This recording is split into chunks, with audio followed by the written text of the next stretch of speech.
गर्मी में तालाब के किनारे पेड़ का गांव।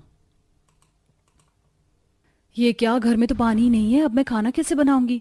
तुम खाना बनाने के लिए कह रही हो? अरे मैं तो सुबह से नहाई भी नहीं हूँ। ये सोनम और शीला कब से बाल्टी लेकर गए हुए हैं कुएं पर पानी भरने के लिए, लेकिन अभी तक आई नहीं है। गर्मी ही इतनी है कि कुएं पर 24 घंटे औरतों की भीड़ लगी होती है पानी भरने के लिए, जरूर उसी भीड़ में फंसी होंगी। तारा, मेघा और तन्वी तीनों सोनम और शीला के आने का इंतजार करती हैं। थोड़ी देर में सोनम और शीला पानी की आधी आधी बाल्टी भरकर घर आती हैं, जिसे देख तुम दोनों 2 घंटे की निकली हुई हो और इतनी देर में सिर्फ आधी आधी पानी की बाल्टी भर कर लेकर आई हो। और इसमें हम पियेंगे या फिर खाना बनाएंगे और घर का काम कैसे करेंगे हम? वैसे भी अभी तक कोई नहाया भी नहीं है। हमारी बात का यकीन नहीं होता है ना तो कुएं पर जाकर देख लो। अरे कई कई औरतों को तो पानी ही नहीं मिला, हम तो बड़ी मुश्किल से ये बाल्टी का पानी भर कर लेकर आई हैं। और नहीं तो क्या, गर्मी से सबका ही बुरा हाल है। गांव में पानी की तो इतनी किल्लत है कि पूछो मत। इसका मतलब मैं आज भी नहीं नहा पाऊंगी। ना जाने ये पानी का टैंकर वाला भी कब आएगा, 2 दिन हो गए इसे आए हुए। शायद कल आ जाए। कल सुबह हम सबको जल्दी उठना पड़ेगा, तभी टैंकर वाले से पानी भर पाएंगे। अगली सुबह 4 बजे ही सभी बहुएं उठकर मटके बाल्टी लेकर टैंकर के आने का इंतजार करते हैं। और गांव में जैसे ही पानी का टैंकर आता है तो सभी बहुएं पानी लेने लगती हैं। लेकिन कुछ ही सेकंड्स में गांव की औरतों की पानी की टैंकर के पास इतनी बड़ी भीड़ लग जाती है कि किसी बहू का ठीक से मटका नहीं भरता तो किसी की बाल्टी। जब से ये गर्मी का मौसम शुरू हुआ है तब से एक एक बूंद को तरस गए हम पानी की। आखिरकार कब तक इस पानी की किल्लत रहेगी? पूरे गांव में कुएं का पानी भी आधे से ज्यादा कम हो गया है और ना ही हमारे गांव में कोई तालाब नदी है। इस गर्मी के मौसम में गर्मी नहीं, हम गरीब लोगों की मौत आती है, मौत। सभी बहुएं उदास होकर घर जाती हैं और उस थोड़े पानी को ही बचाकर अपना गुजारा चलाती हैं। गर्मी के चलते गांव में सभी का बुरा हाल था। कहीं कोई पानी के लिए तरस रहा था तो कोई गर्मी से ही परेशान था। रात में भी गर्मी से सब परेशान है। कब खत्म होगा ये गर्मी का मौसम?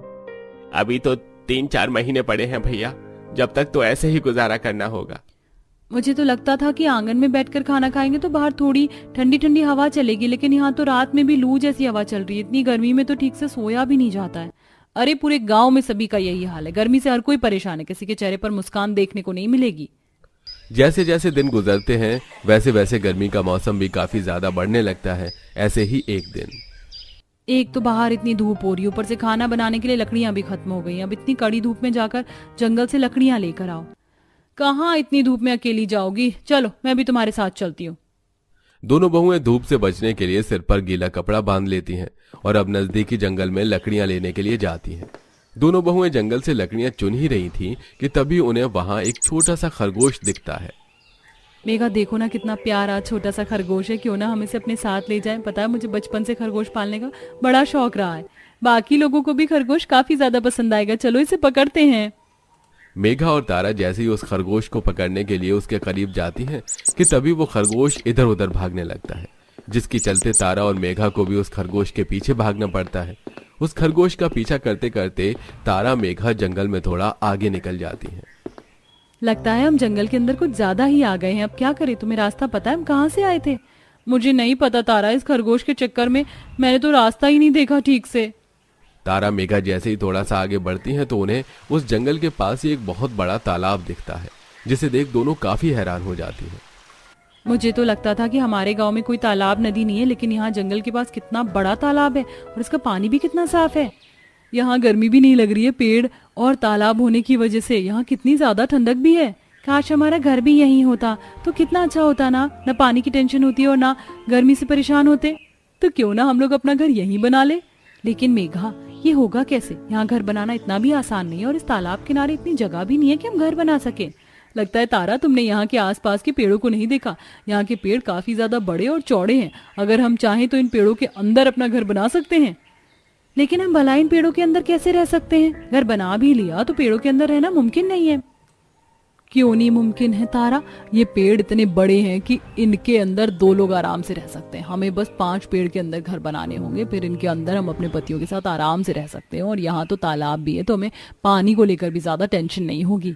तुम्हारी बात में दम तो है। चलो चलकर बाकी लोगों को भी बताते हैं। दोनों बहुएं जैसे तैसे कर उस जंगल से बाहर आती हैं और घर आकर सारी बात बाकी लोगों और अपने पतियों को बताती हैं। और जब वो सब तालाब के किनारे आकर वहां का नजारा देखते हैं तो उन्हें भी काफी अच्छा लगता है। अरे ये जगह तो सच में काफी सुंदर और ठंडक भरी है। तुम लोगों ने सही कहा था, हमें यहाँ रहने में कोई दिक्कत नहीं होगी। इन पेड़ों के अंदर घर बनाना भी इतना ज्यादा मुश्किल नहीं है। चलो फिर काम पर लगते हैं। अब सभी पति कुल्हाड़ी की मदद से उन बड़े बड़े पेड़ों के अंदर छेद करने लगते हैं, तो वहीं उनकी पत्नियां भी इसमें उनकी काफी मदद करती हैं। पेड़ अच्छे से छेद कर सारे छोटे मोटे लकड़ी के टुकड़े बहुएं हटाकर लकड़ी पेड़ के अंदर चादर और अपना छोटा मोटा जरूरत का सामान रख लेती हैं। और अब पांचों बहुओं के पास उनका खुद का तालाब किनारे पेड़ घर होता है। तालाब किनारे रहने की वजह से उनके पानी के काम भी आसानी से हो जाते हैं। कितने समय के बाद मुझे सुकून की नींद आई। मैं तो आराम से सो रही थी रात में। कपड़े बर्तन धोने में भी कितनी दिक्कत होती थी, लेकिन देखो अब हम हाथों हाथ अपने सारे काम कर सकते हैं। अब जल्दी से काम करते हैं, तालाब में जाकर नहाएंगे भी। पांचों बहुएं जल्दी से अपने छोटे मोटे काम निपटा लेती हैं और तालाब के ठंडे पानी के अंदर जाकर काफी ज्यादा मस्ती करती हैं। और ऐसे ही कुछ दिन गुजर जाते हैं। तारा और सोनम जंगल से निकलकर गांव में राशन के लिए जाती हैं। तभी वहां उन्हें गांव में रहने वाली उनकी पड़ोसन शांति मिलती है। अरे शांति, कैसी हो तुम? और ये क्या, इतनी परेशान क्यों हो? कुछ हुआ है क्या? तुम लोग तो जानती हो कि गांव में कितनी ज्यादा गर्मी पड़ रही है और पानी को लेकर भी कितनी किल्लत रहती है। मेरी और माँ जी की तबीयत गर्मी के चलते काफी ज्यादा खराब है। डॉक्टर कह रहे हैं अगर ऐसा ही रहा तो उन्हें शांति, ऐसा मत करो, उन्हें कुछ नहीं होगा। हमारे पास एक ऐसी जगह है जहाँ काफी ज्यादा ठंडक है और पानी की कोई परेशानी भी नहीं है। तुम सच कह रही हो? सच में कोई ऐसी जगह है? मुझे वहां ले चलो ना। सोनम और तारा शांति को उसी तालाब किनारे वाली जगह में ले जाते हैं। शांति जब वहां का ठंडा माहौल, तालाब और पांचों बहू का पेड़ के घर के अंदर देखती हैं तो वो काफी ज्यादा खुश होती हैं। इन पांचों बहुओं ने तो गर्मी से छुटकारा पा लिया था, लेकिन गांव में कई ऐसे परिवार थे जो अभी गर्मी से जूझ रहे थे, जिसके चलते सभी बहुएं अब गांव वालों को अपनी जगह के बारे में बताती हैं और अब गांव के लोग और सरपंच उस तालाब किनारे आते हैं। अरे तुम लोगों ने तो काफी अच्छी जगह ढूंढ निकाली है। मैं इतने सालों से इस गांव में रह रहा हूँ और मुझे इस जगह के बारे में कुछ भी नहीं पता, लेकिन हम सब एक साथ यहाँ घर बनाकर रह सकते हैं। हम इतने सारे लोग हैं और यहाँ घर बनाने लायक पेड़ काफी कम है। जरूरी नहीं है कि पेड़ों के अंदर ही रहें। कुछ लोग पेड़ों के अंदर रहेंगे तो कुछ लोग पेड़ों के ऊपर घर बना लेंगे। पांचों बहू के चलते अब पूरे गांव वालों को भी जल्द ही गर्मी से छुटकारा मिलने वाला था। अगले दिन से ही सभी गांव के लोग पेड़ों के अंदर और पेड़ों के ऊपर घर बनाना शुरू कर देते हैं, जिसमें बहुएं और उनके पति भी काफी मदद करते हैं। तो वहीं तारा सबके लिए इस गर्मी के मौसम में ठंडा ठंडा आम पन्ना बनाकर लाती है।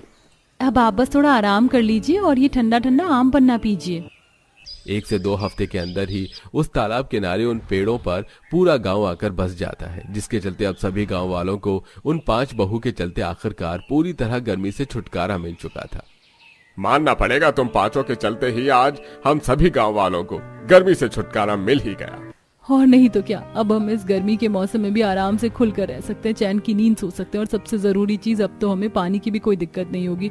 और यहीं थोड़ी दूर पर एक झरना भी है। अगर कभी तालाब का पानी खत्म भी होने को आया तो झरने का पानी तो है ही। गांव का एक एक इंसान उन 5 बहू को शुक्रिया बोलता है और अब पूरा गांव उस तालाब किनारे उन पेड़ों के अंदर हंसी खुशी रहता है। सरिता दीदी, ये देखो मैंने इस मिट्टी से कितनी मजबूत टिकाऊ हांडी बनाई है। इसमें हमारे पूरे परिवार के लिए फैल से दाल चावल पक जाएगा। जरा मेरा जुगाड़ देखो, मैंने खजूर की झाड़ू बनाई है। आशा, कंचन, कितना कड़ा घाम है, छत की घास लग गई हो तो मचान से नीचे उतर आओ। माँ, हमने सारी जगह घास बिछा दी है। तब तपाती गर्मी, जमुना और उसकी 5 बहू घास का घर, मिट्टी के बर्तन, हाथ पंखा, चटाई, जुगाड़ू चीज बना रही थी, जिसे देखकर पड़ोस ने, बहू हो तो ऐसी, कौशल्या बहन इतनी गरीबी में गुजारा करके रह गई और कितना फर्स्ट क्लास का घास फूस से घर बना लिया। ऐसा ही कह रही है सरस्वती बहन, आजकल के टाइम तो घर तोड़ने वाली बहू का जमाना है। भैया, एक इस जमुना का नसीब कितना अच्छा है, इतना दुख, गरीबी, भूखमरी झेल कर भी 5 बहुएं इसके पाँव धोकर पीने को तैयार है। दोनों पड़ोसन जमुना के जुगाड़ू बहू की तारीफ करने के साथ जल भी रही थी। जहां मोहल्ले में सबने 3-4 मंजिल वाला मकान बनवा रखा था। ये 5 घास का घर क्यों बना रही थी, सारा किस्सा क्या है, आइए पिछली कहानी में देखते हैं। जहां दोपहर के टाइम मकान की छत तपतपा रही थी, 5 बहुएं, उनके बाल बच्चे और सास पसीने से परेशान थे। ये भगवान, इस गर्मी ने तो तबाह करके रख दिया है। सच में आज तो भयंकर वाली गर्मी है। घर भी भट्टी जितना तप रहा है। तभी एकदम से बिजली कट जाती है। हे भगवान जी, एक तो गर्मी आग बरसा रही, ऊपर से करमचली बिजली वाले दोपहर में लाइट काट लेते हैं। लाइट गए 2-4 मिनट गुजरते ही गंगा की हालत खराब होने लगती है। माँ जी, मुझे बहुत ही बेचैनी सी हो रही है, जी भी मचल रहा है। गंगा बहू, तुझे छठवां महीना चढ़ गया है, घर में घमस ज्यादा है। चलो बहू, आंगन में चलकर बैठते हैं। दादी दादी मैं भी चलूंगा। मैं भी चलूंगी दादी। हाँ हाँ मेरे प्यारे पोते पोती, चलो। पसीने पसीने होकर सब आंगन में छांव देखकर बैठ जाते हैं। आंगन में थोड़ी राहत है, वरना घर के भीतर तो दिन रात भभका छाया रहता है।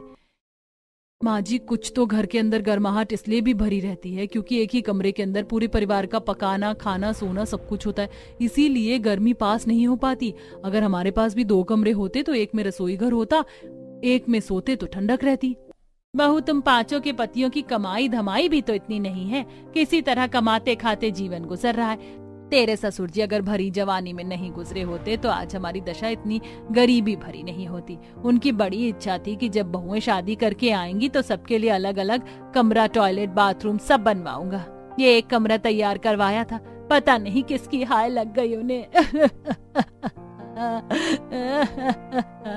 कहते कहते जमुना फूट फूट कर रोने लगती है। तभी पांचों भाई आ जाते हैं। माँ, बच्चों, आप सब बाहर क्यों बैठे हैं? अजी, घर के अंदर लाइट नहीं है तो क्या करें? सब लोग अंदर चलिए, अड़ोसी पड़ोसी सब लोग देख रहे हैं, ऐसे अच्छा थोड़े लगता है। अरे सोहन, तू क्यों खिसिया रहा है? अपने आंगन में बैठकर हवा ही तो खा रहे हैं। तभी पड़ोसन सरस्वती अपने मंजिल वाले मकान से मजाक उड़ाती है। हाँ हाँ, तुम लोग ये गरम गरम लू खा सकते हो, एसी कूलर खरीदने की तो औकात नहीं है, 3rd क्लास चीप लोग। पड़ोसन के मजाक उड़ाने पर जमुना झगड़ जाती है। अरे ओ सरस्वती, 4 मंजिल वाला मकान बना लिया तो ज्यादा खुद पर ऐंठ मत। इंसान को अर्श से फर्श पर आने में टाइम नहीं लगता है। माँ, क्यों झगड़ा कर रही हैं? चलिए भीतर सब लोग। सब घर के भीतर आकर बैठ जाते हैं। अरे अब क्या मुहूर्त निकलवाना पड़ेगा खाना मांगने के लिए? भूख से जान निकल रही है, खाना दे दो। हाँ जी, बस निकालती हूँ। एक कमरे के चलते सबको खाने, सोने, पीने में दिक्कत परेशानी का सामना करना। तभी मोहन एक टुक रोटी तोड़कर खाते ही उगल देता है। थू, अरे ये रोटी किसने बनाई है?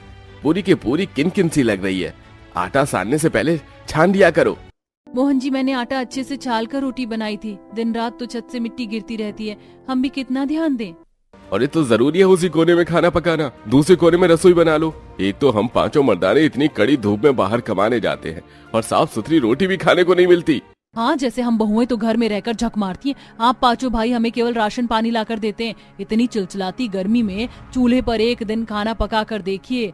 ना तो एक पक्का मकान है, ना रसोई है, ना घर में ढंग के 4 बर्तन है। अरे हमको आप पांचों भाई पेट में खिलाने के अलावा क्या सुख दे रहे हैं, बताइए। बहू बेटों के बीच में लड़ाई झगड़ा होते देखकर जमुना परेशान हो जाती है।